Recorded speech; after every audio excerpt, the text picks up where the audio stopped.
Composition of SHM का case 2 हम लोग देखें। Composition of 2 SHM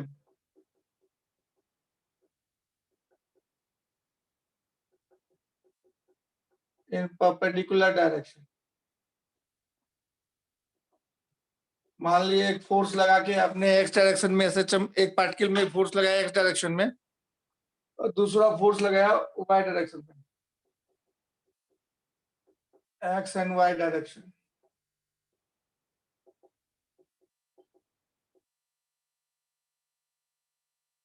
taking same angular frequency,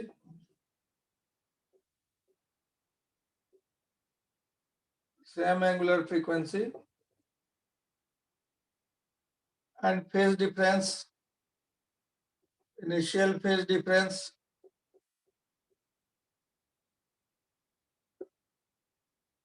delta. तो मान लीजिए due to one force, x direction में जो फोर्स लगाए थे, एसएचएम हुआ ऐसा x equal to A1 sine omega T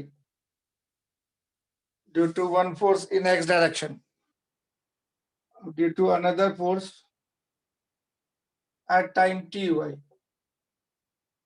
ये एक्स कहलाता है displacement at time t due to another perpendicular force.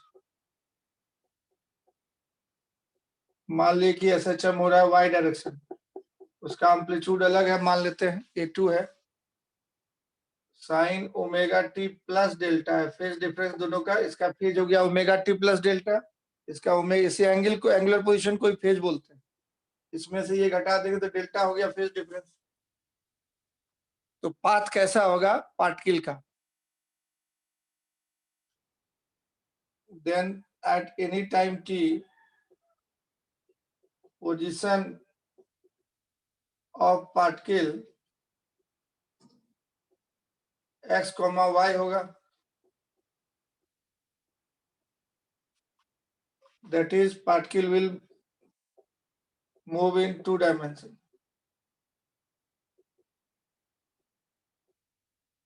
2 dimensional motion हो जाएगा, एक्स और वाई दोनों बदलेगा टाइम के साथ। सो पाथ ऑफ पार्टिकल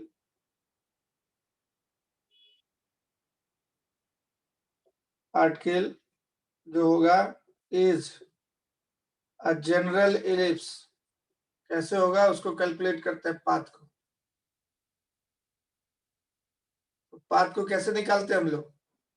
एक्स और वाई के रूप में इक्वेशन लेते हैं, जैसे ट्रेजेक्ट्री का इक्वेशन निकाले थे एक्स वाई में, उसी तरह से पाथ निकालेंगे। इलिप्स आता है, वो कैसे आएगा इलिप्स तो देखिए। तो calculation of path, equation of path निकालते हैं। इस तरह का एसएचएम कर रहा है तो इक्वेशन ऑफ पाथ निकालते हैं। इसको मान लेते हैं इक्वेशन 1, इसको मान लिया इक्वेशन 2। तो पहले इक्वेशन से फ्रॉम 1 से हम लोग निकाल लेंगे x by A1 equal to sine omega t. Sine निकल गया तो कॉस ओमेगा टी निकालिए, तो कॉस ओमेगा टी हो जाएगा under root 1 minus sine square omega t. 1 minus sine square theta का रूट लेंगे तो कॉस थीटा मिलेगा, तो 1 minus x by a square. अब साइन कॉस मिल गया, इसको इक्वेशन 2 में पुट कर दें। Put this two values in equation 2। X और वाई में रिलेशन निकालना है, इसमें से ओमेगा टी हटाना होगा। इन इक्वेशन 2 साइन और कॉस को इक्वेशन 2 में पुट कर देंगे तो इक्वेशन पाथ का इक्वेशन एक्स वाई में आ जाएगा। ये दूसरे इक्वेशन से निकालिए, इक्वेशन कैसा होगा, रिजल्टिंग पाथ, पार्टिकल का पाथ कैसा होगा। यहां तक लिख लिया आपने, मिटाया ऊपर वाला।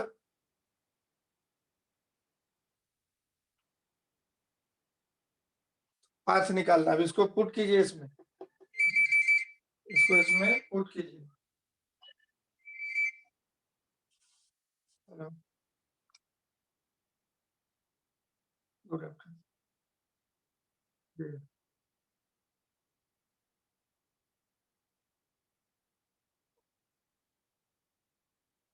हाँ, अकाउंट नंबर भेज देंगे। किस पे भेजना है? मैसेज कर दीजिए व्हाट्सएप, उसी पे भेज दें। आप इसमें लिख दीजिए ना, कुछ मैसेज करके भेज दीजिए, हम भेज देते।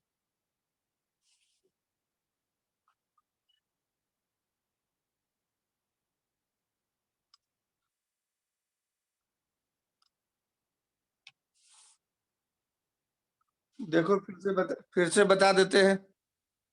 दो फोर्स लग रहा है एक ही पार्टिकल पे, एक एक्स डायरेक्शन में, उसके चलते डिस्प्लेसमेंट हुआ ऐसा, एसएचएम कर रहा है एक्स डायरेक्शन में, और दूसरा वाई डायरेक्शन में फोर्स लगा, उसके चलते डिस्प्लेसमेंट हुआ इतना, एसएचएम कर रहा है वाई डायरेक्शन में। तो दो परपेंडिकुलर डायरेक्शन में एसएचएम है, एक एक्स में एक वाई में, तो दोनों को कंबाइन करेंगे, उसी को पढ़ना है, कंपोजिशन ऑफ टू एसएचएम। दोनों का एम्पलीट्यूड अलग अलग मान लिया, फ्रीक्वेंसी सेम है, फेज डिफरेंस डेल्टा है, ये एंगल माइनस ये एंगल करेंगे तो डेल्टा मिलेगा, उसको फेज डिफरेंस बोले। तो इस इक्वेशन से हम लोग साइन निकाल लिए। अब साइन निकल गया तो कॉस निकल जाएगा, 1 माइनस साइन स्क्वायर थीटा का रूट को कॉस थीटा बोलते हैं, कॉस निकल गया। अब इसको इक्वेशन 2 में पुट कर देंगे तो पाथ चलाएगा, तो पार्टिकल कौन से पाथ में मूव करेगा। इसलिए हम लोग क्या करते हैं, इसको पुट करते हैं इक्वेशन 2 में।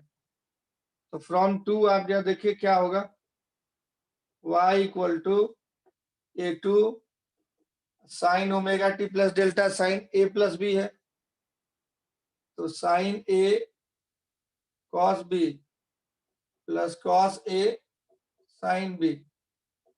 अब इसमें पुट कर दिए ये वाला value, sine omega t cos omega t, तो a2 into cos delta sine omega t का वैल्यू हो गया x बाय a1,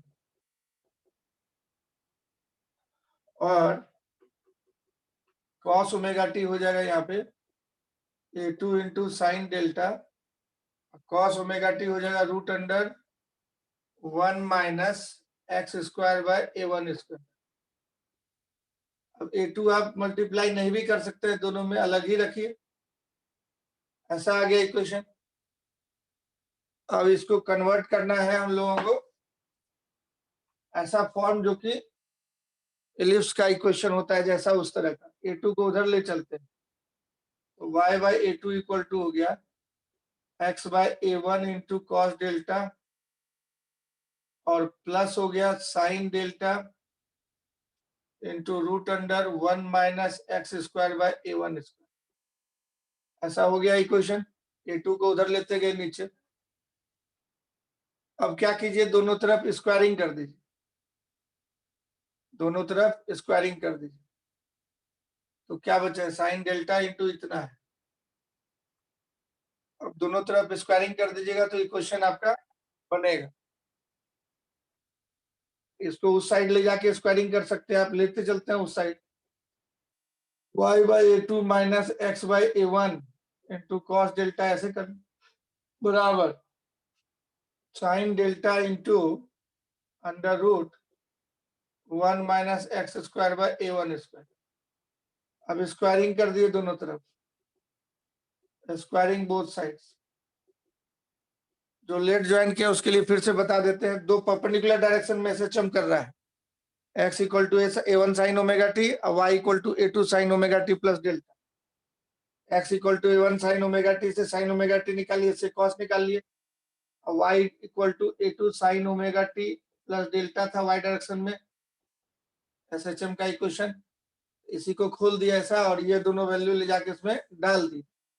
अब इसको सॉल्व कर रहे हैं, और देखिए क्या निकल के आता है equation.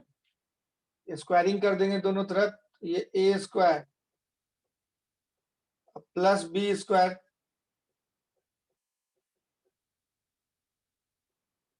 Minus 2ab x y by a1 a2 into cos delta. इधर स्क्वायरिंग कर देंगे तो साइन स्क्वायर डेल्टा, ये रूट हट जाएगा, 1 minus x square by a1 square, ऐसा आ जाएगा।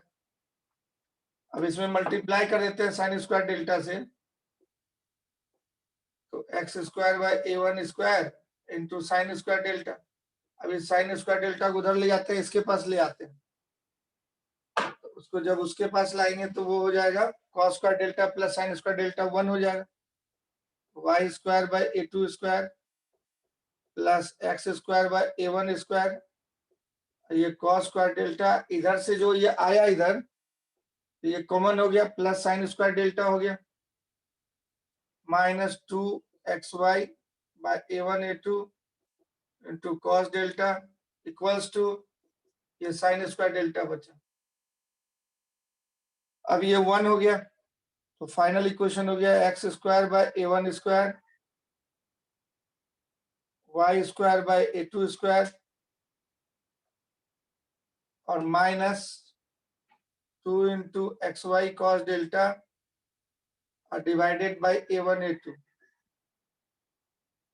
Equal to sine square delta. ये जनरल इक्वेशन है इलिप्स का, it is a general equation of ellipse, it is a general equation of ellipse, general equation of ellipse. So path of the particle is a general ellipse.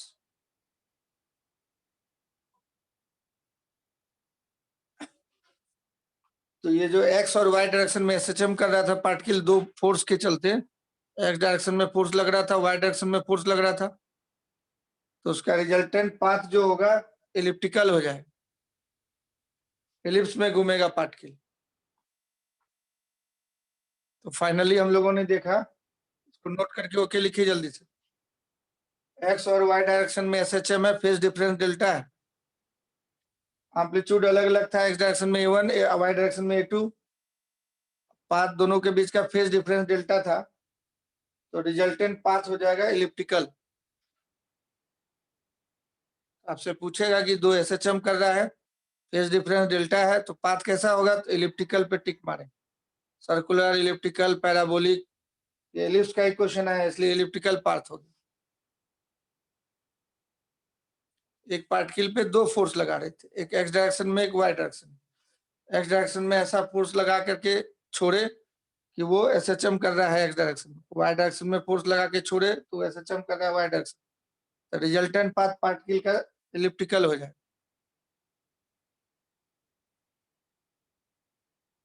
लिख लिया, मिटाएं इसको कि रहने दे, अंकित लिख लिया, और लोग यस, पाथ एलिप्टिकल। अब क्या देखे आप, सो देखिए फाइनली, तो आपने देखा था एक फोर्स एक्स डायरेक्शन में लगाया था, तो पार्टिकल एसएचएम कर रहा था एक्स डायरेक्शन में और वाई डायरेक्शन में एसएचएम कर रहा था, फेज डिफरेंस डेल्टा है, ओमेगा है, एंगुलर फ्रीक्वेंसी दोनों का सेम है, मतलब फ्रीक्वेंसी सेम है, टाइम पीरियड सेम है, एक ऑसिलेशन ये जितने देर में होता है दूसरा भी उतना ही देर में होता है, फ्रीक्वेंसी सेम है। तो इसमें देखिए इसका मैक्सिमम वैल्यू क्या होगा, इक्वेशन 1 इसको बोले थे, 2 बोले थे, इक्वेशन ऑफ पाथ कैसा आ गया हमारा, दो फोर्स लगाने के चलते ऐसा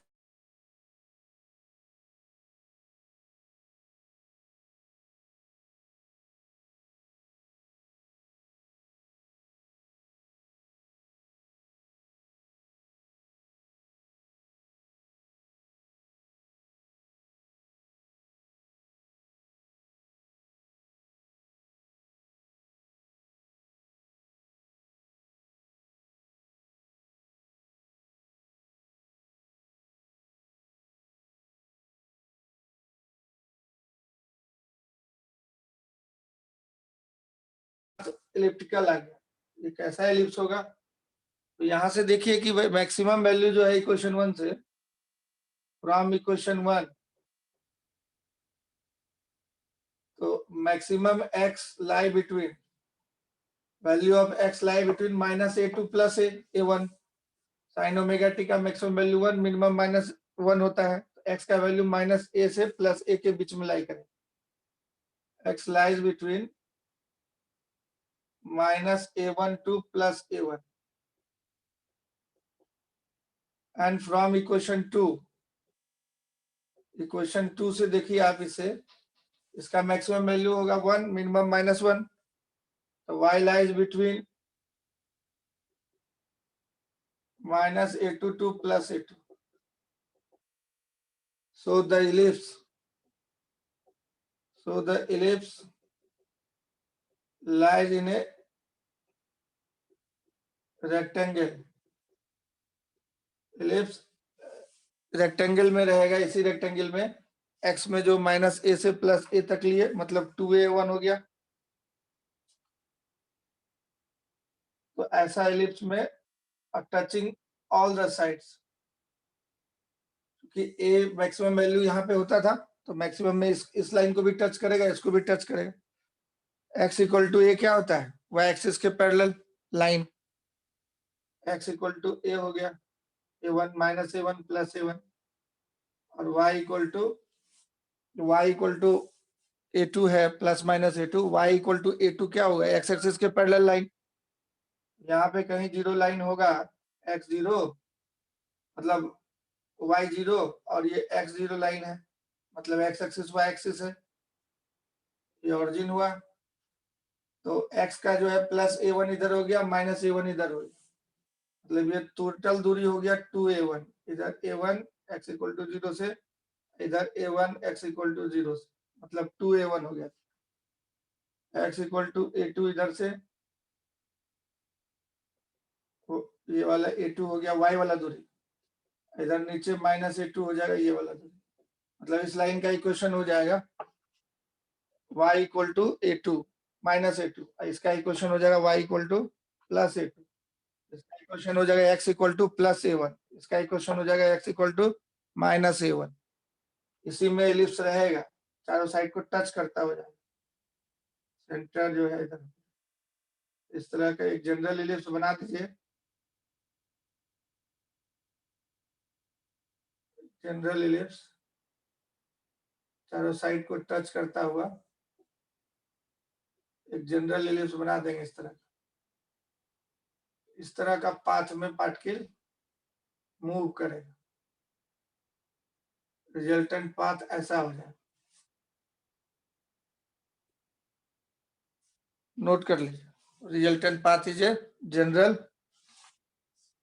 SHM, मतलब इलिप्टिकल, एक्स डायरेक्शन में भी SHM कर रहा था, वाई डायरेक्शन में भी SHM कर रहा था, तो जनरल पाथ हो गया ऐसा।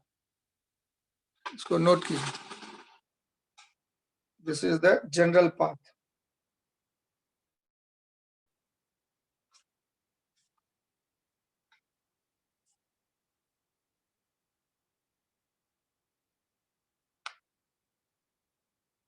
ये ऑरिजिन हुआ, ये y एक्सिस हुआ, ये x एक्सिस हुआ। अब स्पेशल केस इसमें देखेंगे एक एक करके। पहला स्पेशल केस हम लोग देखने वाले हैं, फेज डिफरेंस पहले डेल्टा था, तो जनरल एलिप्स हुआ। एक एक करके देखते हैं। अगर initial phase difference 0, phase difference is 0, दोनों में फेज डिफरेंस अगर नहीं है, डेल्टा 0 है, तो इस इक्वेशन से डेल्टा 0 कीजिएगा तो ये हो जाएगा x1 x equal to a1 sine omega t, इससे हो जाएगा y equal to a2 sine omega t, तो y बाय x हो जाएगा a2 बाय a1, मतलब y equal to a2 by a1 into x हो जाएगा। इससे भी देखिएगा, तो डेल्टा 0 कर दिया तो ये 0 हो गया, और ये भी 0, ये 1 हो जाएगा, cos 0 1, ये 0 हो जाएगा, ये y by a2 minus x by a1 का होल स्क्वायर हो जाएगा। इससे देखिए फ्रॉम इक्वेशन ए, आसान होगा, इससे देख लीजिएगा तो आसान होगा। आप इक्वेशन ए से भी देख सकते हैं, वही चीज आएगा। इस इक्वेशन से देखेंगे, ये बन जाएगा y बाय a2 का होल स्क्वायर, ए स्क्वायर हो गया, प्लस x बाय a1 का होल स्क्वायर, ये b स्क्वायर हो गया, minus 2 into x by a1 into y by a2 into cos delta, तो 0 हो जाएगा, कॉस 0 1 हो जाएगा, कॉस 0 डिग्री 1 होता है, तो वो 1 हो गया, नहीं लिखे। साइन स्क्वायर डेल्टा, तो साइन डेल्टा 0 हो जाएगा, तो ये 0 हो, ये हो गया a माइनस बी का होल स्क्वायर, मतलब y by a2 minus x by a1 का होल स्क्वायर इक्वल टू 0। तो यहां से आ गया y equal to a2 by a1 into x, मतलब पाथ हो गया स्ट्रेट लाइन। अगर फेज डिफरेंस दोनों x डायरेक्शन y डायरेक्शन में SHM है तो, और फेज डिफरेंस 0 है, तब पाथ इलिप्टिकल नहीं होगा, तब स्ट्रेट लाइन पाथ हो जाएगा। इस इक्वेशन से भी देख सकते हैं आप, डेल्टा 0 कर दीजिएगा तो ये हो गया a2 साइन ओमेगा टी, ये हो गया a1 sine omega T, divide कीजिएगा तो यही आ जाएगा y equal to a2 by a1 into x। इसका पाथ हो जाएगा स्ट्रेट लाइन, पाथ का इक्वेशन है। So in this case path will be straight line. उसका फोटो हम लोग खींचते हैं, ये नोट कर लिए हैं, मिटा दें ऊपर वाला।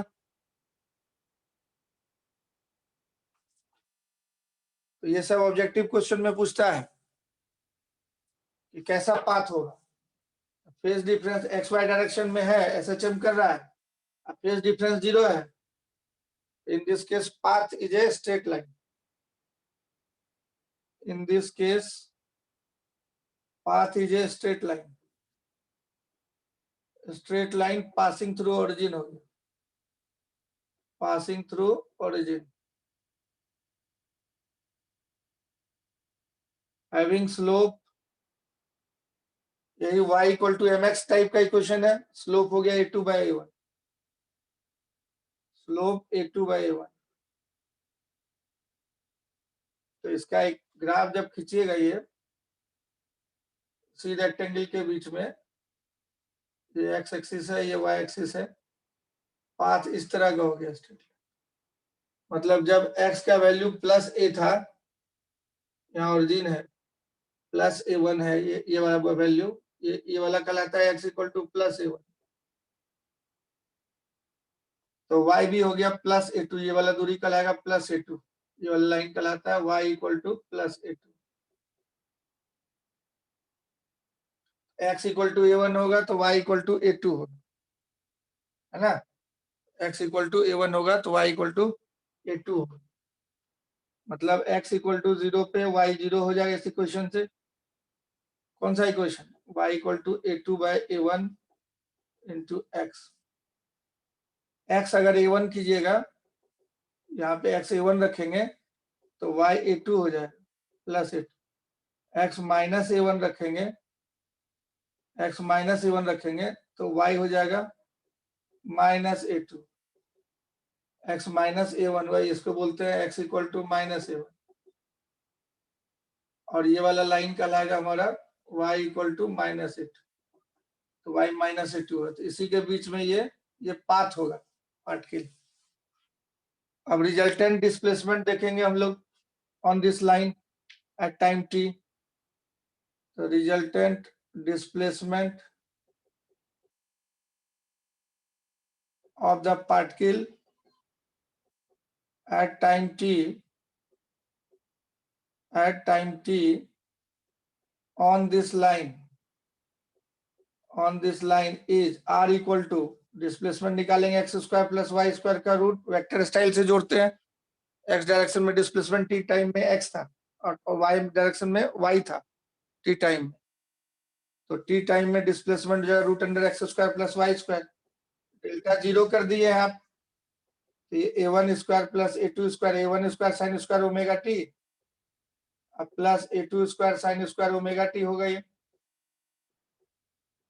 डेल्टा 0 करने के बाद ये हो गया root a1 square plus a2 square sine square omega t, root से बाहर आ जाए। तो इसी लाइन पे डिस्प्लेसमेंट किसी टाइम टी में इतना हो, टाइम बदलते जाएगा तो डिस्प्लेसमेंट बदलते चला जाएगा। t0 पे डिस्प्लेसमेंट 0 हो जाए, यहाँ पे रहेगा पार्टिकल, और ये 90 डिग्री कर दीजिएगा तो ये ओमेगा टी मतलब थीटा होता है, 90 डिग्री करने का मतलब यहाँ पे पहुंच गया, root a1 square plus a2 square हो जाएगा, ये दूरी a2 है और ये दूरी a1 है, तो a2 स्क्वायर प्लस a1 हो जाएगा, ये भी a2 है,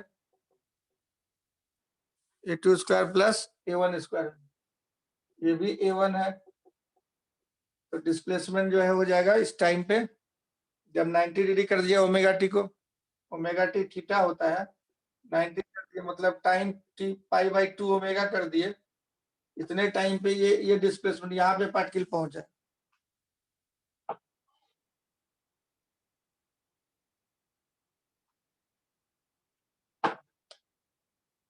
दूसरा केस देखते हैं, केस 2।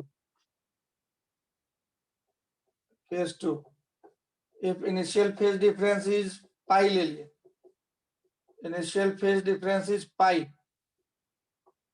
दो डायरेक्शन में परपेंडिकुलर डायरेक्शन में एसएचएम कर रहा है, दो फोर्स के चलते एक particle, initial phase difference delta equal to pi, मतलब 180 डिग्री फेज डिफरेंस अगर रखेंगे तो हम लोग एक्स डायरेक्शन में क्या इक्वेशन लिए थे, ए साइन ओमेगा टी, इसके परपेंडिकुलर वाई डायरेक्शन में एसएचएम कर रहा है, A2 sign omega t plus delta, अब वो ए1 था, अब यही डेल्टा को पाई कर देंगे अगर यहाँ पे,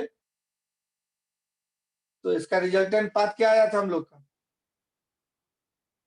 तो फ्रॉम इक्वेशन बी या फ्रॉम इक्वेशन ए जो लिखे थे पाथ का इक्वेशन, उस इक्वेशन से हम लोग जनरल पाथ इलिप्टिकल आया था, इस दोनों से हम लोग सॉल्व किए थे अभी, y square by a two square plus x square by a one square minus 2 cos delta by a one a two into x y बराबर साइन स्क्वायर डेल्टा, यही तो आया था इक्वेशन जनरल अभी जो सॉल्व किए थे।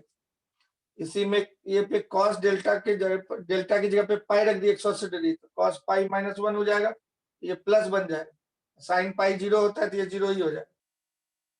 तो यही क्वेश्चन ए था हमारा, रिजल्टेंट पाथ इलिप्स था, अगर फेज डिफरेंस डेल्टा था तो रिजल्टेंट पाथ इलिप्टिकल था, फेज डिफरेंस पाई कर देंगे तो ये हो जाएगा y square by a two square plus x square by a one square, cos delta हो जाएगा -1, cos डेल्टा -1 होने से ये प्लस हो जाएगा, तो 2 into y by a two into x by a one, तो ये a प्लस बी का होल स्क्वायर होगा, साइन स्क्वायर डेल्टा हो जाएगा 0, साइन डेल्टा 0 होने के चलते ये a प्लस बी का होल स्क्वायर बन जाएगा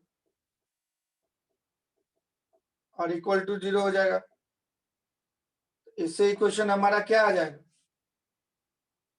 ऊपर वाले को मिटाते हैं, इससे इक्वेशन हमारा बन जाएगा, फिर दो परपेंडिकुलर डायरेक्शन में एसएचएम कर रहा है, अगर दोनों का फेज डिफरेंस पाई लेते हैं 180 डिग्री, तो ऐसा इक्वेशन बन रहा है पाथ का, तो y by a two equal to minus x by a one हो जाए, तो equation of path is a straight line, ये भी स्ट्रेट लाइन हो गया, y equal to minus m x हो गया। So equation of path in this case is a straight line passing through origin और ऑब्ट्यूस एंगल बनाएगा, straight line passing through origin with slope minus a2 by a1, मतलब obtuse angle बनाने वाला, तो उसका equation खींचेंगे आप, इस रेक्टेंगल के अंदर में ही रहेगा ये, और इस तरह का इक्वेशन हो जाएगा, लास्ट पॉइंट पे आएगा,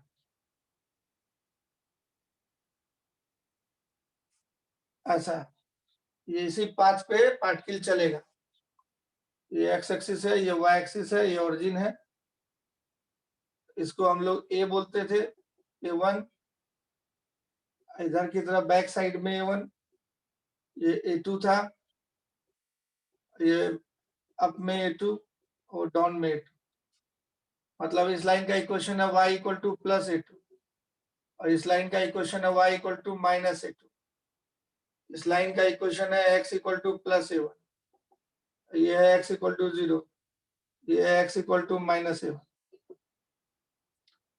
तो इस इक्वेशन से देख सकते हैं आप यहाँ कि जब x 0 कीजिएगा तो y 0 आएगा, जब x इक्वल टू A1 कीजिएगा प्लस A1 तो y equal to minus A2 आ जाएगा, x equal to plus A1 हुआ, यहाँ 0 से प्लस A1 हुआ तो y माइनस A2 आ गया यहाँ पे पार्टिकल, उसी तरह से x इक्वल टू अगर -a1 करें तो y कितना आ जाएगा हमारा +a2। x equal to -a1 मतलब यहाँ हुआ तो y इतना होगा, तो यहाँ पे पार्टिकल है। तो 2 डायमेंशनल मोशन में पार्टिकल का मूवमेंट तो स्ट्रेट लाइन हो जाएगा अगर फेज डिफरेंस 180 डिग्री है। ये हो गया case number 2, special case number 2। दो परपेंडिकुलर डायरेक्शन में एसएचएम कर रहा है, दो फोर्स के चलते, तब उसका ऐसा ग्राफ। अब केस नंबर 3 देखते हैं हम लोग। ये समझ में आया? दो परपेंडिकुलर डायरेक्शन में एसएचएम कर रहा है और फेज डिफरेंस अगर 180 डिग्री है तो पाथ पूछेगा कैसा होगा, स्ट्रेट लाइन होगा। स्लोप हो जाएगा -a2/, स्लोप हो जाएगा -a2/। अब केस 3, इसका स्पेशल केस 3 हम लोग देखते हैं। स्पेशल केस 3 तीसरा नंबर। थर्ड केस में मान लीजिए कि फेज डिफरेंस जो है कि आपने 90 डिग्री ले लिया। इनिशियल फेज डिफरेंस दो एसएचएम परपेंडिकुलर डायरेक्शन में था, एक एक्स में एक वाई में, और दोनों का फेज डिफरेंस अगर 90 डिग्री है, if initial phase difference is, NEET वगैरह में इस तरह क्वेश्चन खूब पूछता है, डेल्टा इज 90 डिग्री। जनरली बच्चा इसको पढ़ता नहीं है, नहीं पढ़ेगा तो फिर दिक्कत हो जाएगी। सबसे सिंपल है, इनिशियल फेज डिफरेंस 90 डिग्री हो जाएगा अगर, तो इक्वेशन कैसा हो जाएगा पाथ का। इक्वेशन था आपका, तो सो फ्रॉम इक्वेशन ए, मतलब पाथ के इक्वेशन में cos डेल्टा 90 डिग्री पुट करने वाले हैं। तो y square by a1 square था, ये a2 स्क्वायर था, plus x square by a1 square, और ये 0 हो जाएगा।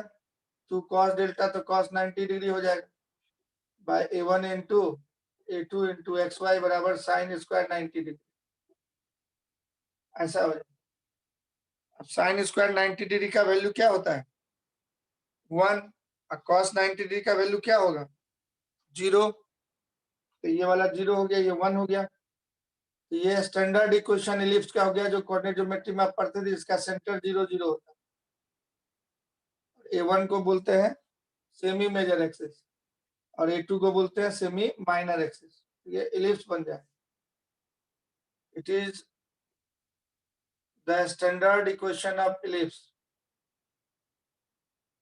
X y a square plus y square by b square, Y square x square Y square plus y square by b square equal to 1 लेते थे ellipse का equation. Standard equation of ellipse having centre 0 0, centre 0 0।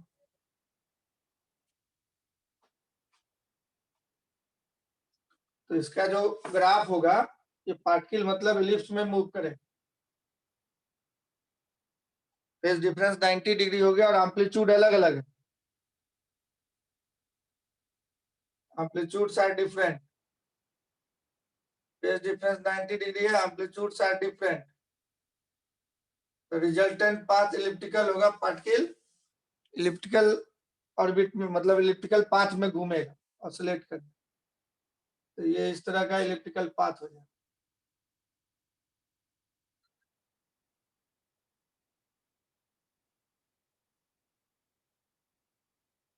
यहाँ touch करते हुए यहाँ touch करते, ये हो गया आपका y एक्सिस, ये हो गया x एक्सिस, ये ऑरिजिन हो गया, ये y एक्सिस, ये x एक्सिस, ये इलिप्स इसी में, इसी पाथ में पार्टिकल ऑसिलेट करे। तो ये वाला अपना है A1, इधर की तरफ -A1 है तो दूरी A1 ही बचा। ये A2 है, इस पूरे लेंथ को बोलते हैं length of semi major axis, इस पूरे लेंथ को बोलते हैं लेंथ ऑफ मेजर एक्सिस, इस पूरा लेंथ ऑफ माइनर एक्सिस, इसको पूरे को बोलते हैं लेंथ ऑफ मेजर एक्सिस। आधा को बोलते हैं सेमी माइनर, आधा को बोलते हैं सेमी मेजर। तो 2A1 कहलाएगा length of major axis, major axis, A1 को बोलेंगे length of semi major axis, semi major axis. और उसी तरीके से यहाँ A2 को 2A2 को बोलिएगा लेंथ ऑफ माइनर एक्सिस। अगर A2 छोटा है तो A1 से छोटा है, अगर A2 तब माइनर एक्सिस A2 कहलाएगा। A2 कहलाएगा सेमी माइनर एक्सिस। सेमी मतलब आधा होगा, semi minor axis.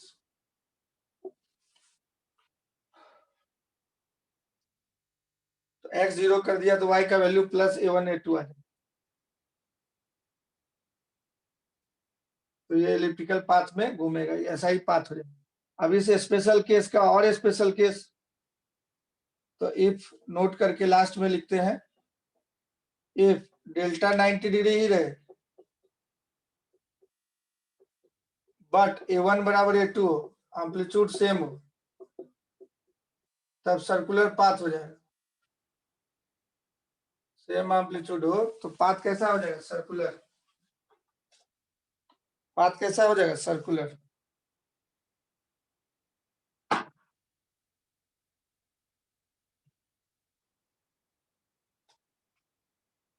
Then A1 बराबर A2 को A बोल देते हैं, दोनों का एम्पलीट्यूड अगर सेम ले लें और फेज डिफरेंस 90 डिग्री रखें तो पाथ हो जाएगा सर्कुलर। इक्वेशन बन जाएगा वो x square by a square plus y square by a square equal to 1। ये बन गया x square plus y square equal to a square. It is the equation of circle, it is the equation of circle. Circle का equation हो जाता है with centre 0 0 and radius a and radius a। तो ये circular path हो जाएगा। अब ये स्क्वायर बन जाएगा, स्क्वायर में घूमेगा। A1 A2 बराबर हो गया, एक एक्स डायरेक्शन में SHM कर रहा था और वाई डायरेक्शन में SHM कर रहा था। फेज डिफरेंस 90 है और एम्पलीट्यूड सेम है, तब सर्कुलर पाथ हो जाएगा। इसमें x 0 डालिएगा तो y प्लस ए होगा और माइनस ए। x 0 डालिएगा तो y प्लस ए और माइनस ए, y 0 डालिएगा तो x प्लस ए और x माइनस ए होगा, दो वैल्यू। ये सर्कुलर पाथ में पार्टिकल घूमे।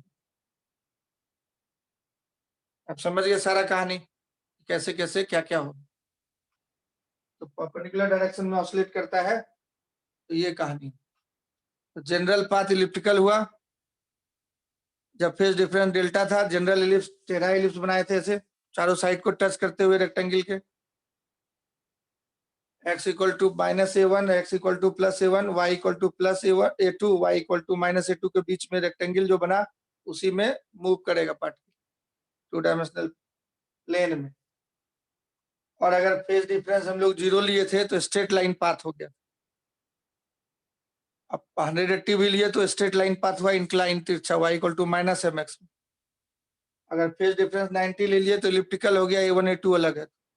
फेज डिफरेंस 90 है और साथ में A1 A2 सेम है तो सर्कुलर पाथ हो गया। ये कब होगा? दो परपेंडिकुलर डायरेक्शन में जब SHM होगा तब उसका पाथ ऐसा होगा। क्लियर? यस और नो? तो कंपोजिशन ऑफ SHM इसको बोलते हैं। This is known as composition of SHM। दो SHM का मिक्सचर, दो SHM का mixture.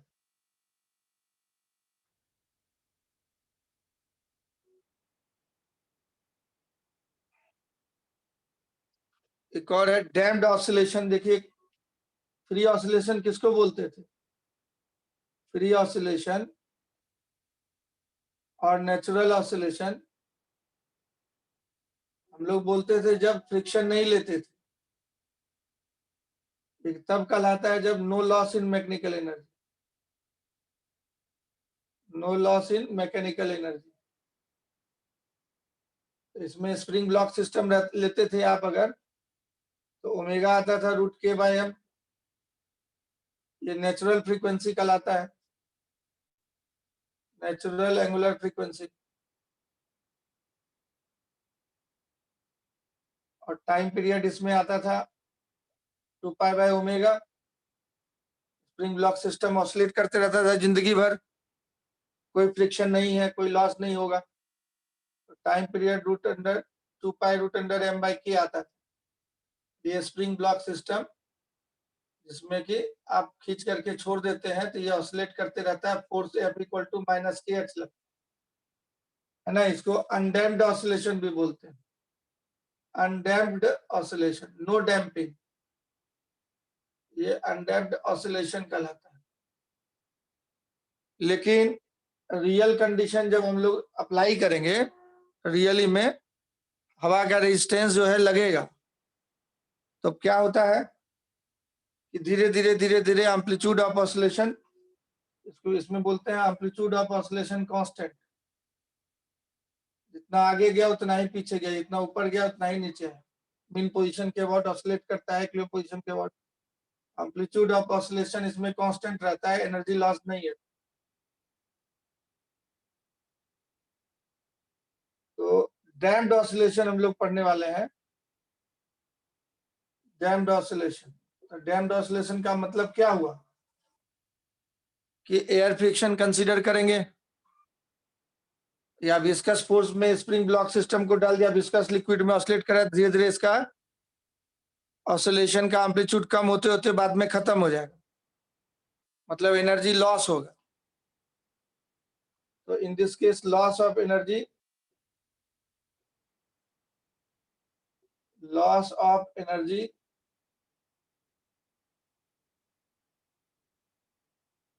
take place due to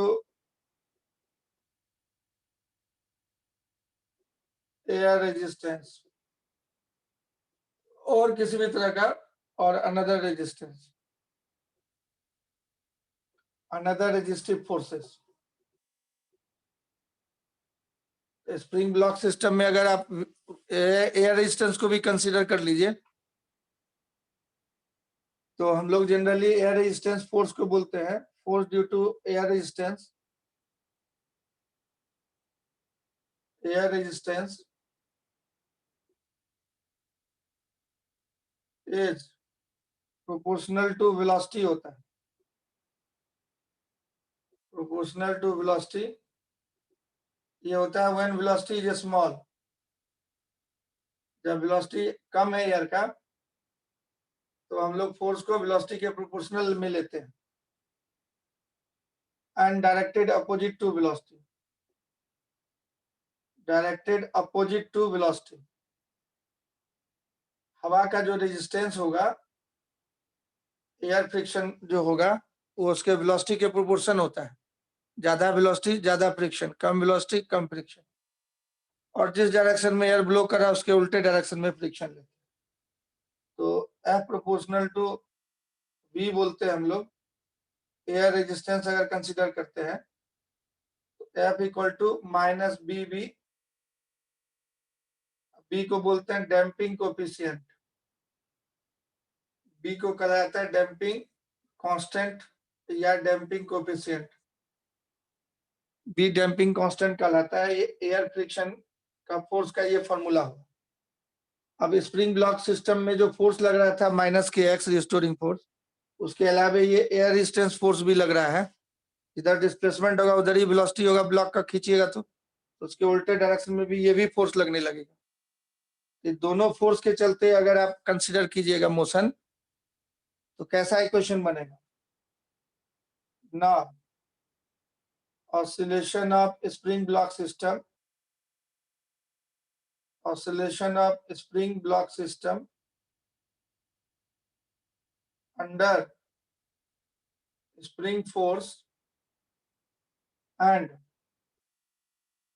spring force हो गया -kx and air resistance हो गया -BV is given by, air resistance भी जब कंसीडर करेंगे तब क्या होगा is given by net force equal to, net force हो गया आपका माइनस के एक्स, तो लग ही रहा था, और एक्स के डायरेक्शन में ही वेलोसिटी होता है, तो एयर रेजिस्टेंस भी लगने लगा। अब नेट फोर्स को बोलते हैं मास इनटू एक्सेलरेशन, ऐसा इक्वेशन हो जाएगा, ये इक्वेशन ऑफ मोशन ऐसा हो जाएगा। अब इस नेट फोर्स को, एक्सेलरेशन को आप d2x/dt² लिख दीजिए, और प्लस के एक्स इधर ले आइए, प्लस बी भी इधर ले आइए, इक्वल टू 0, ऐसा इक्वेशन बन जाएगा। अब इसको थोड़ा सजा देते हैं, एक्सेलरेशन को d2x/dt² बोलते हैं, और बी वेलोसिटी को बोलते हैं dx/dt, प्लस के एक्स इक्वल टू 0, ऐसा इक्वेशन हो जाए। इसको बोलते हैं डैम्प्ड ऑसिलेशन का इक्वेशन, अनडैम्प्ड नहीं, डैम्प्ड ऑसिलेशन का इक्वेशन, डैम्प्ड ऑसिलेशन इक्वेशन। तो आपको टिक मारने के लिए पूछेगा डैम्प्ड ऑसिलेशन का इक्वेशन कैसा होगा, तो ऐसा ही हो, ये लिखिए, ये लिखिए, चाहे ये लिखिए, तीनों एक ही चीज है, खाली स्टाइल अलग अलग। इसमें एयर रेजिस्टेंस भी कंसीडर कर लिए, तो एम्पलीट्यूड ऑफ ऑसिलेशन डिक्रीज करेगा इस केस में, in this case amplitude of oscillation decreases, amplitude of oscillation decreases, और बाद में खत्म हो जाएगा, डिक्रीजेज एंड फॉल्स टू 0,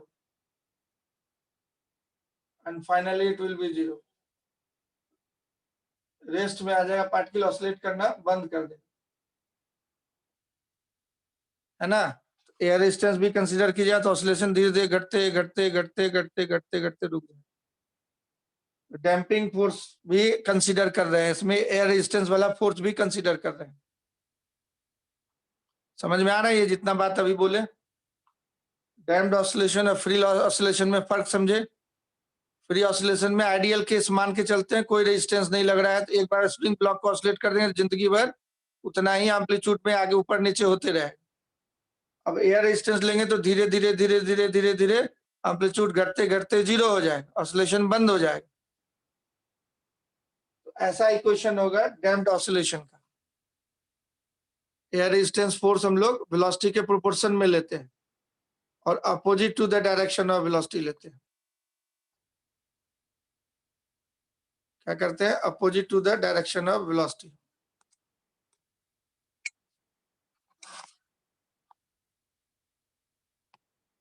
ये पढ़ना है, आपके सिलेबस में, इसलिए पढ़ा रहे हैं।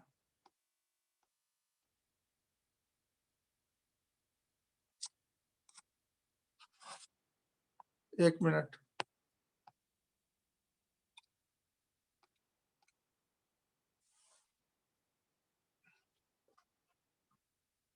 तो डैम्प्ड ऑसिलेशन सिलेबस में है, और खास करके स्कूल के एग्जाम में जरूर पूछेगा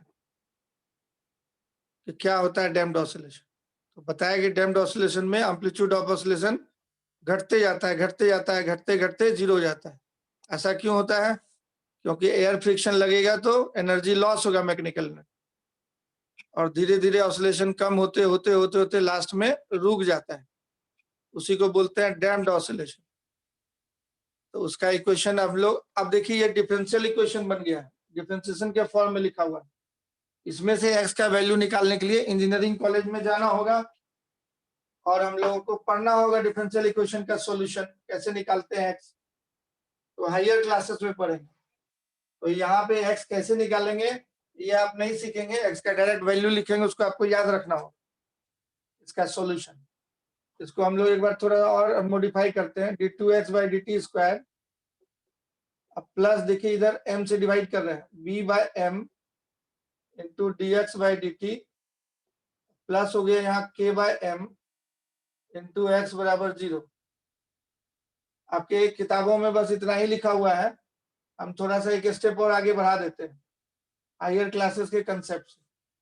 यही क्वेश्चन हो गया 1। आप यहीं से आंसर तो एक्स का लिखना है, याद करके ही डायरेक्ट लिख सकते हैं, लेकिन थोड़ा सा और हम बढ़ा देते हैं। इसमें से जो है हम लोग b/2m, b/2 into root mk को बोलते हैं डैम्पिंग रेशियो सी से लिखते हैं, b/2√mk को एक कांस्टेंट देते हैं, डैम्पिंग रेशियो बोलते हैं इसको, ये कांस्टेंट होता है, सी इसको बोलते हैं। डैम्प्ड ऑसिलेशन के केस में डैम्पिंग रेशियो कहलाता है। This c is known as damping ratio. Damping ratio m था जो है मास कांस्टेंट है ब्लॉक का, के स्प्रिंग कांस्टेंट है, 2 कांस्टेंट है, बी डैम्पिंग कांस्टेंट था, ये भी एक कांस्टेंट होगा। इस रेशियो को डैम्पिंग रेशियो बोला जाता है। और आप ये भी पढ़े थे कि एंगुलर फ्रीक्वेंसी जो होता है ये नेचुरल फ्रीक्वेंसी, मतलब जब एयर फ्रिक्शन नहीं रहता है तो नेचुरल एंगुलर फ्रीक्वेंसी है ये ओमेगा नॉट, जिसको हम लोग √k/m बोलते हैं, √k/m बोलते हैं। ओमेगा नॉट सी को मल्टीप्लाई कीजिए तो देखिए क्या आता है, omega naught into c multiply कीजिए तो क्या आएगा, वहां से देखिए तो b/2, 2 ओमेगा नॉट निकाल लीजिए सी, तो 2 इंटू ओमेगा नॉट को √k/m बोले,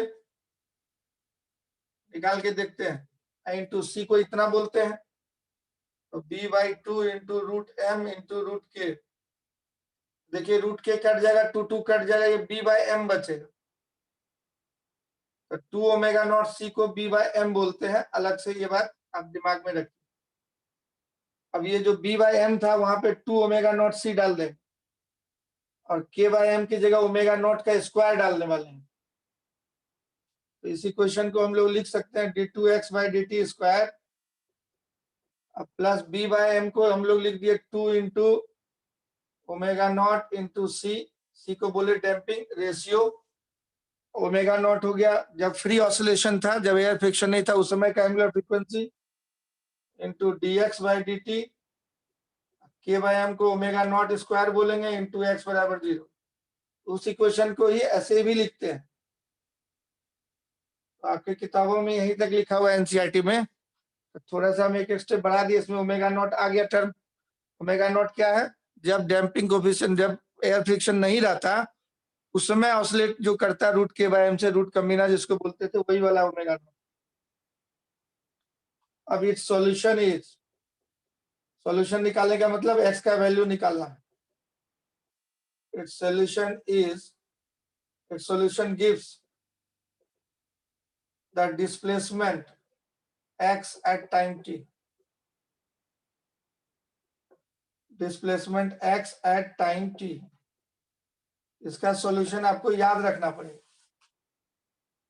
तो इसमें जो इसका जो सॉल्यूशन आएगा उसमें एम्पलीट्यूड घटता हुआ आएगा, एम्पलीट्यूड कांस्टेंट नहीं आएगा, एम्पलीट्यूड वेरिएबल होगा। तो उसको लिखते हैं x equal to A naught, a naught मतलब मैक्सिमम एम्पलीट्यूड जो होता था जिसमें डैम्पिंग नहीं था उस समय, ए नॉट को बोले मैक्सिमम एम्पलीट्यूड, जिसको ए लिखते थे उसी को ए नॉट लिखे, into e⁻ minus b/2m, b/2m को आप बोल सकते हैं ओमेगा नॉट ct भी लिख सकते हैं यहाँ, इंटू t। ये एम्पलीट्यूड का वैल्यू हो गया, ये एम्पलीट्यूड वेरिएबल होगा, टाइम के साथ बदलेगा, इतना पोर्शन एम्पलीट्यूड का कहलाता है, इंटू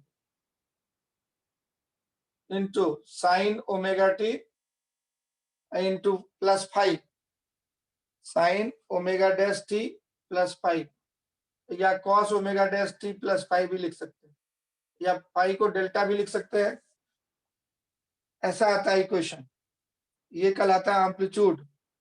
आप ये जो डैम्पिंग फोर्स इंक्लूड कर दिए, ये एम्पलीट्यूड ऑफ डैम्प्ड ऑसिलेशन, ये बता रहा है टाइम के साथ ये चेंज होगा, एम्पलीट्यूड ऑफ डैम्प्ड ऑसिलेशन कहलाते हैं। This is known as amplitude of damped oscillation. हाँ हाँ, कौन बोल रहे हैं? हाँ बोलो। हम्म,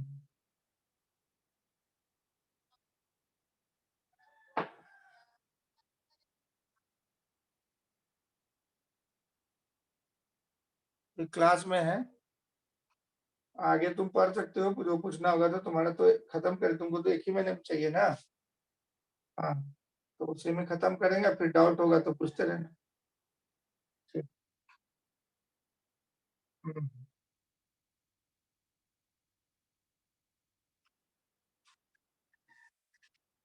amplitude of damped oscillation which varies with time. ये amplitude constant नहीं होगा, ये amplitude constant नहीं होगा, ऐसा इक्वेशन आता है उसका सॉल्यूशन। b/2m के जगह पे आप रख सकते हैं omega not c into T लिख सकते हैं। ये ओमेगा डैश हो गया, इसका फ्रीक्वेंसी बदल गया, जो अब जो ऑसिलेशन का फ्रीक्वेंसी होगा डिफरेंट होगा, ओमेगा डैश लिखे हैं। ओमेगा डैश का वैल्यू क्या होगा वो अभी लिख रहे हैं, यहां तक नोट कर लीजिए। इस डिफरेंशियल इक्वेशन का ये सॉल्यूशन होता है, इसको याद रखना पड़ेगा और एग्जाम में पूछता है तो डायरेक्टली आप याद रखिए इसको, सीधा सीधा नोट कर लीजिए।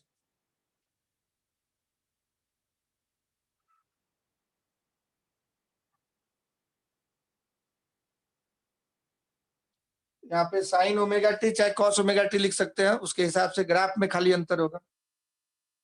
सॉल्यूशन में साइन कॉस दोनों में से कुछ भी लिख सकते हैं।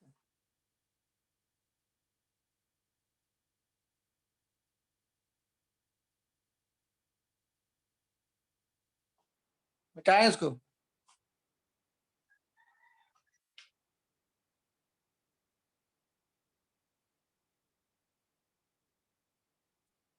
Amplitude of damped oscillation variable time के साथ वेरी कर रहे हैं, तो यहाँ x equal to a sine omega dash t plus delta कह सकते हैं, लेकिन एम्पलीट्यूड वेरी कर रहा है time. Amplitude of damped oscillation हो गया आपका, amplitude of damped oscillation at time t, at time t a हो गया ये टाइम t पे, ए नॉट था नेचुरल फ्रीक्वेंसी वाला, t इक्वल टू 0 पे एम्पलीट्यूड, स्प्रिंग को मैक्सिमम खींच के छोड़ दिए थे आप, तो e to the power minus b/2m into T. इसको ऐसा भी लिख सकते हैं, A not E to the power minus b/2m को हम लोग बोल सकते हैं ओमेगा नॉट इंटू सी को बोलते हैं डैम्पिंग रेशियो, ओमेगा टी हो गया, ओमेगा नॉट हो गया जो है नेचुरल फ्रीक्वेंसी वाला, natural angular frequency, T time. तो ये इसको आप देख रहे हैं ये बदलते जाएगा टाइम के साथ, बढ़ेगा घटेगा, it varies with time, it varies with time. तो टाइम इन्फिनिटी कर दिया तो घट के 0 हो जाएगा, है ना, and it decreases with increase in time, exponentially decrease कर रहा है with increase in time, and it will be 0, it will be amplitude घटते जाएगा when t tends to infinity, t को infinity कर देंगे तो ये e to the a naught by e to the power infinity हो जाएगा, तो a naught by infinity हो जाएगा, ये 0 हो जाएगा, टाइम को इन्फिनाइट कर देंगे तो मतलब कुछ देर के बाद कुछ घंटों छोड़ देंगे तो ये धीरे धीरे 0 हो जाएगा, ऑसिलेशन एम्पलीट्यूड घटते घटते घटते घटते 0 हो, ये इसी को ए बोलते हैं डैम्प्ड ऑसिलेशन का एम्पलीट्यूड, जो कि वेरिएबल है, कांस्टेंट नहीं है। एयर फ्रिक्शन नहीं रहता था तो कांस्टेंट रहता था, ये दूरी जाता था ये दूरी आता था, इसमें है कि ए जाएगा फिर घटेगा फिर घटेगा फिर घटेगा फिर घटेगा, तो स्ट्रेट लाइन वाइज नहीं घटता, एक्सपोनेंशियली घटता है, ई टू द पावर के हिसाब से घटता है, समय के साथ ये घटता चला है।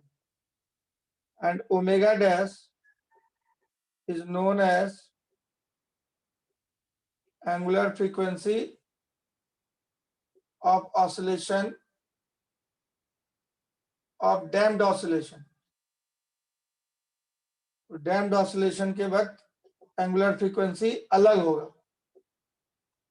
इसका वैल्यू जो है इस इक्वेशन को सॉल्व करके इसका भी वैल्यू निकाला गया है, इसका वैल्यू हम लोग लिखते हैं omega dash equal to, omega dash का वैल्यू भी याद रखना पड़ेगा, के बाय एम मतलब omega naught square minus b/2m का होल स्क्वायर, इसको आप लिख सकते हैं root under omega naught square, ये एंगुलर नेचुरल फ्रीक्वेंसी वाला ओमेगा नॉट वाला है के बाय एम, रूट कमीना, रूट के बाय एम को ओमेगा नॉट बोलते थे, ओमेगा स्क्वायर। अब बी बाई टू एम को अभी आप देखे थे, two omega not c equal to b by m था, तब बी बाई टू एम को आप ओमेगा नॉट सी बोलते हैं, ओमेगा नॉट सी बोलते हैं। इसको आप लिख सकते हैं omega naught square c square, आपके किताबों में ऐसा ही लिखा हुआ है। अब उसको हम ऐसे लिख देते हैं, याद रखने में आसानी होगा। तो ओमेगा नॉट स्क्वायर कॉमन ले लेंगे, वन माइनस सी स्क्वायर हो जाएगा ये। इसको हम लोग बोल सकते हैं omega naught into root one minus सी स्क्वायर। ये हो गया, सी को बोलते हैं डैम्पिंग रेशियो, डैम्पिंग रेशियो, जिसका वैल्यू हम लोगों ने बोला था B by two root M K, ऐसा B by root two M K, या इसी को बोल सकते हैं B by two M two omega naught M, ऐसा भी बोल सकते हैं, एक ही चीज है, डैम्पिंग रेशियो कहलाता है। तो डैम्पिंग रेशियो अगर 1 हो जाएगा, एंगुलर फ्रीक्वेंसी खत्म हो जाएगा, 0 हो जाएगा। तो मतलब सी से डिसाइड होता है कि कैसा होगा। इसको क्रिटिकल डैम्पिंग बोलते हैं, सी इक्वल टू 1 को। जब सी का वैल्यू 1 हो जाए तो सी के वैल्यू के हिसाब से हम लोग डिसाइड करेंगे डैम्पिंग। अगर जैसे इफ सी ग्रेटर देन 1 हो गया, इसको बोलते हैं ओवर डैम्प्ड, बहुत ज्यादा डैम्पिंग है। सी ग्रेटर देन 1 हो जाए तो निगेटिव हो जाएगा, तो ऑसिलेट ही नहीं करेगा ओमेगा डैश, मतलब कुछ भी फ्रीक्वेंसी नहीं होगा, तो ऑसिलेट नहीं करेगा, ओवर डैम्प्ड हो जाएगा, मतलब oscillation ceases, oscillation ceases, returns to equilibrium more slowly. Over damped का मतलब होता है return to equilibrium more slowly, equilibrium more slowly, over damped कहलाता है। इफ सी इक्वल टू 1 हो गया तो ये जो है सी इक्वल टू 1 होने से 0 हो जाएगा, इसको बोलते हैं क्रिटिकली डैम्प्ड, इसको बोलते हैं क्रिटिकली डैम्प्ड।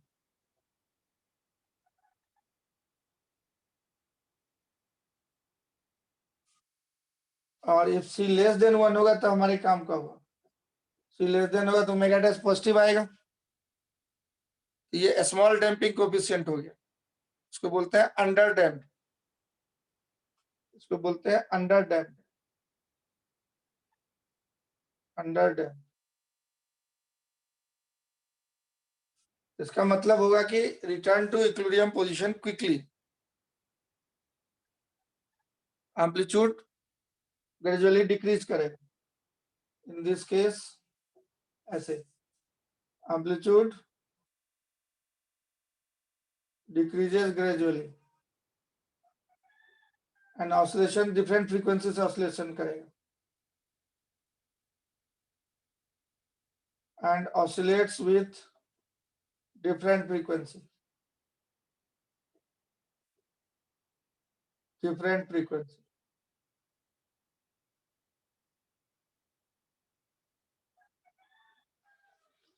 तो यही वाला केस हम लोग को पढ़ना है स्मॉल डैम्पिंग के लिए। डैम्पिंग कोएफिशिएंट कम बोलने का मतलब इसी को बोलते हैं स्मॉल डैम्पिंग, अंडर डैम्प्ड या स्मॉल डैम्पिंग बोले से। स्मॉल डैम्पिंग के केस में ये अलग फ्रीक्वेंसी से ऑसिलेट करेगा, इसका फ्रीक्वेंसी ऑफ ऑसिलेशन डिफरेंट हो, पहले वाला जैसे था एयर रेजिस्टेंस नहीं था, उसके अलावा वाले फ्रीक्वेंसी से ऑसिलेट करेगा। इसका एम्पलीट्यूड का वेरिएशन का ग्राफ आप देख सकते हैं, इसको नोट कर लीजिए जल्दी से, डैम्प्ड ऑसिलेशन है। अब एग्जाम में कैसा क्वेश्चन पूछेगा तो यही पूछेगा कि भाई जब ये अंडर डैम्प्ड है, मतलब सी लेस देन 1 है, एंगुलर फ्रीक्वेंसी क्या होगा, ये याद रखना पड़ेगा आपको। एम्पलीट्यूड क्या होगा तो ये याद रखना पड़ेगा, एम्पलीट्यूड क्या होगा ये याद रखना पड़ेगा।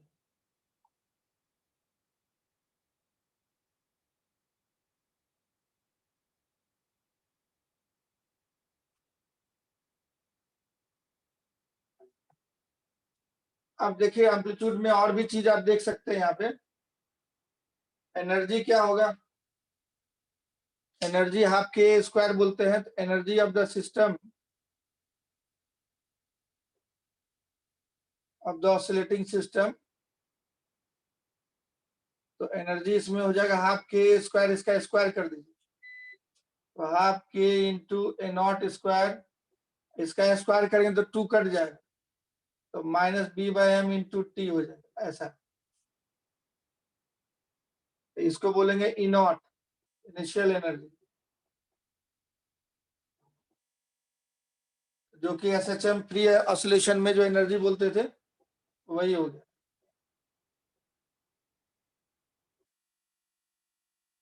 Amplitude at t equal to 0 है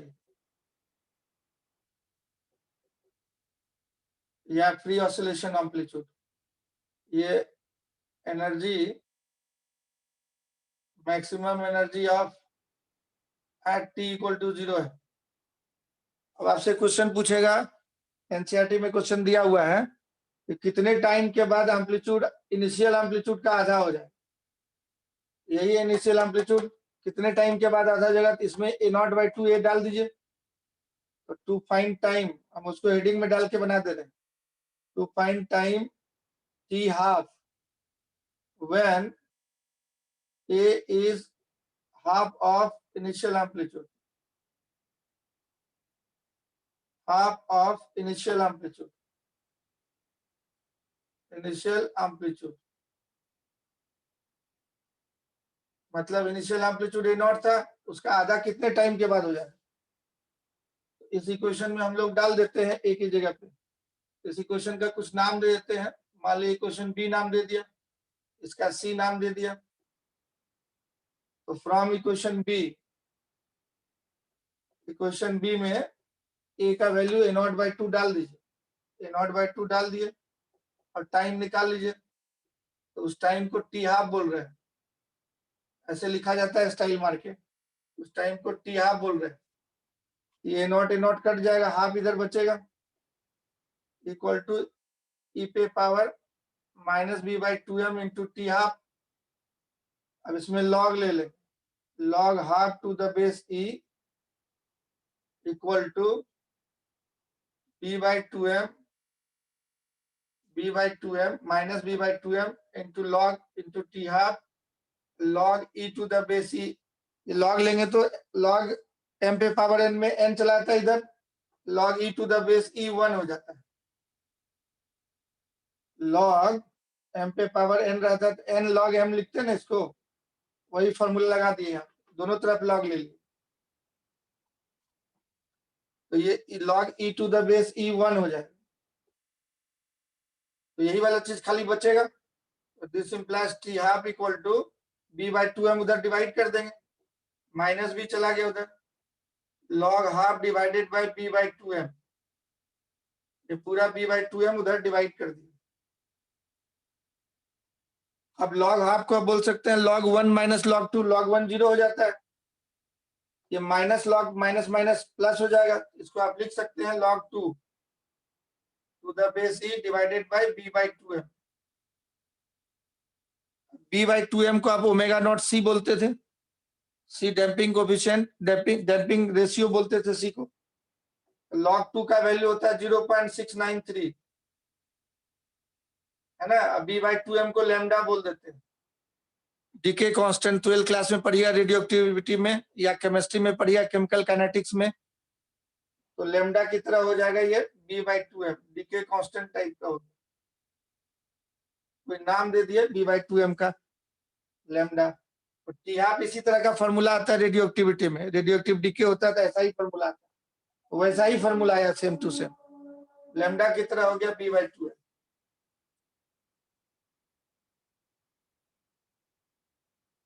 इतने टाइम के बाद एम्पलीट्यूड आधा हो जाएगा, मतलब एक्सपोनेंशियल, जैसे रेडियो एक्टिव डीके होता है उसी तरह का इसमें एम्पलीट्यूड डिके होगा, हाफ लाइफ टाइम का फॉर्मूला एकदम सेम है,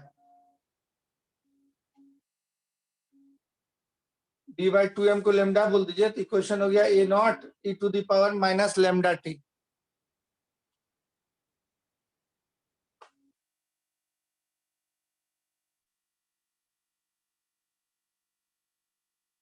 अब दूसरा क्वेश्चन पूछेगा एनर्जी कितने टाइम में आधा हो जाता है, तो उसको भी ये आपके एनसीईआरटी में पूछा हुआ क्वेश्चन है, ये भी पूछा हुआ एनसीईआरटी में।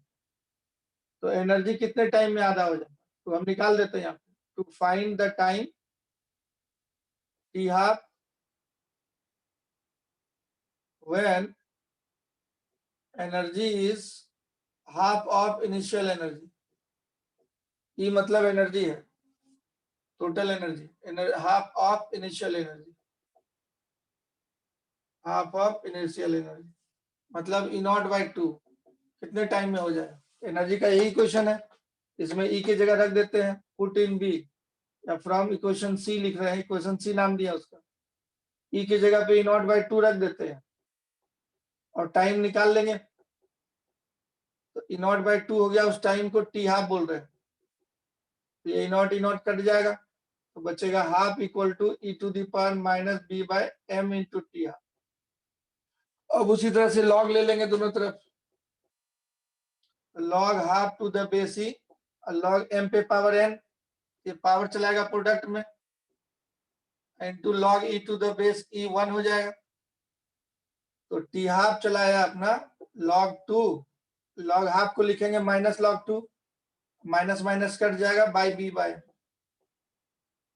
उसमें बी बाई 2m होता था, यहाँ बी बाय एम हो जाएगा।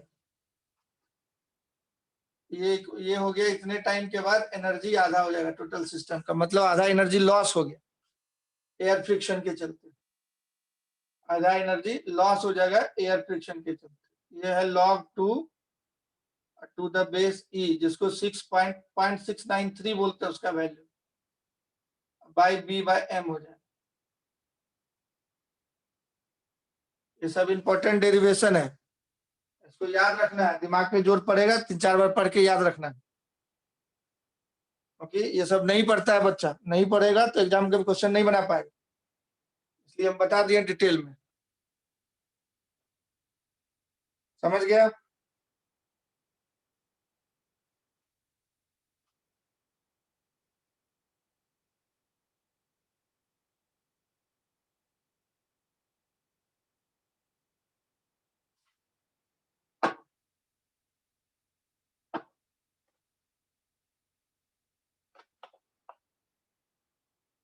आप देखो, एम्पलीट्यूड का अगर ग्राफ खींचेगा, graph of variation of amplitude in the case of damped oscillation,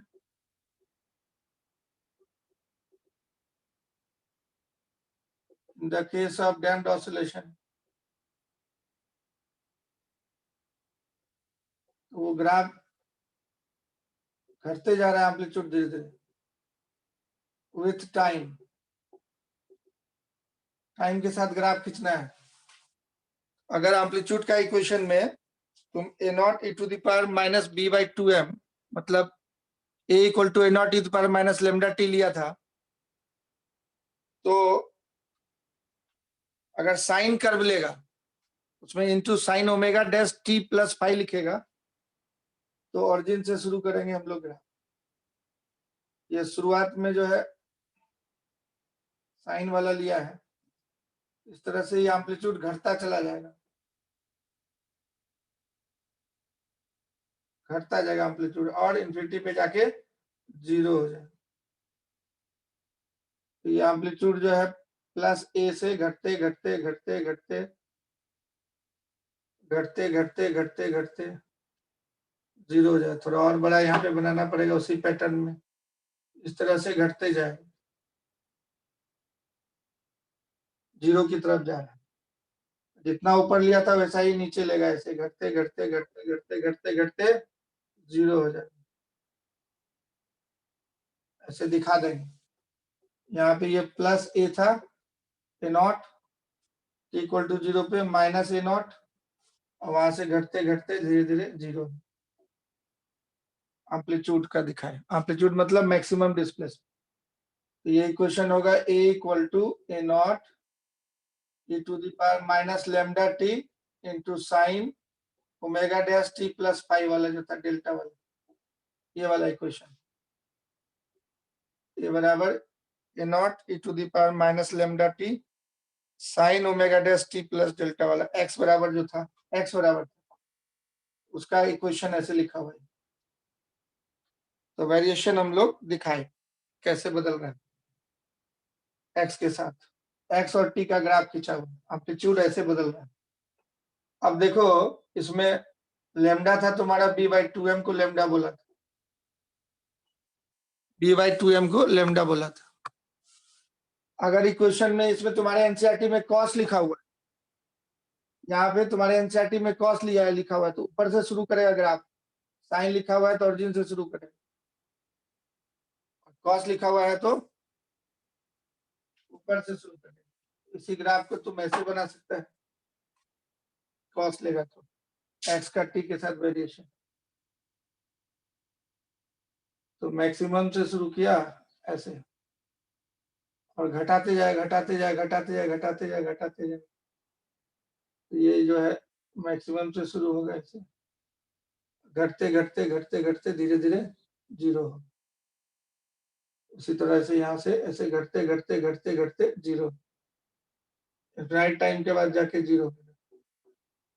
ये एक्स का इक्वेशन ऐसे लिखेंगे, प्लस ए नॉट से माइनस ए नॉट के बीच में एम्पलीट्यूड वेरी कर, ये इक्वेशन हो जाएगा एक्स इक्वल टू यही वाला A not e to the power minus lambda T into sine के बदले कॉस लिखेंगे omega dash T plus delta.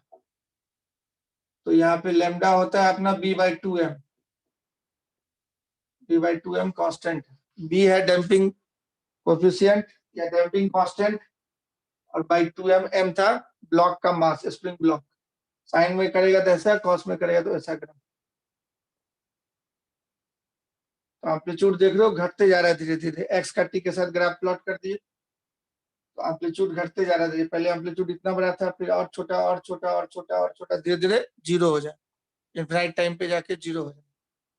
इसी को बोलते हैं डैम्प्ड ऑसिलेशन, एम्पलीट्यूड जिसमें घटते चला जाता है। और अगर एयर फ्रिक्शन नहीं लेते थे तो क्या होता था, एक्स और टी का ग्राफ इस तरह का हम लोग का होता था, कभी घटता नहीं था, एम्पलीट्यूड उतना ही रहता था हमेशा, जितना है यहाँ हमेशा उतना ही रहता था एम्पलीट्यूड, कांस्टेंट एम्पलीट्यूड रहता था, तो वो चेंज नहीं करेगा, लेकिन यहाँ पे चेंज करेगा।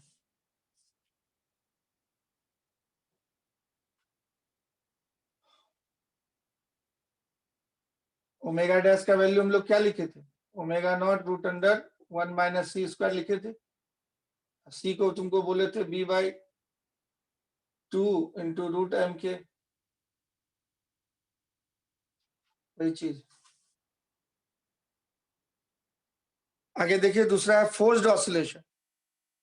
अब डैम्पिंग हो रहा है तो डैम्पिंग के चलते एनर्जी लॉस हो रहा है, एनर्जी लॉस होने के चलते एम्पलीट्यूड घट रहा है।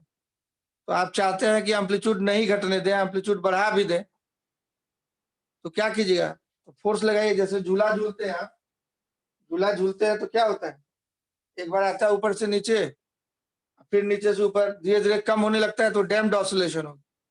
तो पीछे से एक आदमी खड़ा रखते हैं, वो मारता है, फोर्स लगाता है और इक्वल टाइम पे फोर्स लगाता है, फिर लौटा फिर मारा, फिर लौटा फिर मारा। पीरियोडिक फोर्स अगर लगाएंगे तो एम्पलीट्यूड ऑफ ऑसिलेशन बढ़ जाता है, जोर जोर से झूला झूलने लगता है।